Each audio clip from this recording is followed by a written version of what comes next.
ముందుగా సభాధ్యక్షుల వారికి నమస్కారాలు తెలియజేస్తా ఉన్నానండి. అదేవిధంగా సీఎం చంద్రబాబు నాయుడు గారికి నా యొక్క ప్రత్యేకమైన నమస్కారాలు తెలియజేస్తా ఉన్నానండి. ఒక సామాన్య అంగన్వాడీ కార్యకర్తకు ఈరోజు చట్టసభలో అవకాశం ఇచ్చి ఇక్కడ వరకు తీసుకొచ్చినటువంటి చంద్రబాబు నాయుడు గారికి నిజంగా పాదాభివందనాలు తెలియజేసుకుంటా ఉన్నానండి. అదేవిధంగా నా నియోజకవర్గ ప్రజలకు కూడా ప్రత్యేకమైన కృతజ్ఞతలు తెలియజేస్తా ఉన్నానండి. ప్రధానంగా మొన్న కురిసినటువంటి వర్షాలకి ముందుగా రాష్ట్రంలోనే 11 మండలాలు కలిగినటువంటి అతిపెద్ద నియోజకవర్గం నా రంపచోడవరం నియోజకవర్గం అండి. ఇందులో ప్రధానంగా 4 మండలాలు ఈ ముంపుకి ఎఫెక్ట్ అవుతా ఉన్నాయి. అవి చింతూరు, కూనవరం, విఆర్పురం, మెటపాక మండలండి. దేవిపట్నం మండలంలో కొన్ని విలేజెస్ కూడా ఈ ముంపుకు గురవుతా ఉన్నాయండి.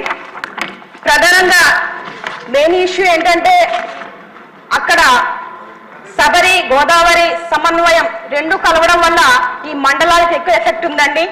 దీని ద్వారా ఏమైందంటే 130 పైగా హ్యాబిటేషన్స్ ఎఫెక్ట్ అయినాయండి.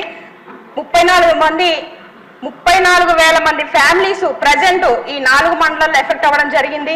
తద్వారా వీళ్ళు ఏమవుతుందంటే పర్మనెంట్ రీహాబిటేషన్ సెంటర్స్ లేకపోవడం వల్ల ఈ 4 మండలాల ప్రజలు కూడా కొండల్లోనూ, గుట్టల్లోనూ, రోడ్ల పక్కన కూడా టెంట్లు వేసుకొని ఉన్నటువంటి పరిస్థితులండి. చాలా మంది కూడా ఎక్కడ ఉన్నారు అని గుర్తించలేనటువంటి పరిస్థితులు కూడా ఈ 4 మండలాల్లో ఉన్నాయండి. కాబట్టి నేను ఒకటే కోరుకుంటా ఉన్నాను, ప్రతి సంవత్సరం వరదలు వస్తాయి. ఇదే విధంగా ఈ ముంపు ఉన్నప్పుడల్లా వీళ్ళందరూ కూడా కొండలు, గుట్టలు ఎక్కడం, లేకపోతే ఆ పునరావాస కేంద్రాలు ఎక్కడైతే ఇచ్చారో అక్కడికి వెళ్ళిపోవడం, ఇలాగా సరిపోక చాలా మంది ఎక్కడెక్కడో బస చేస్తున్నటువంటి పరిస్థితులండి.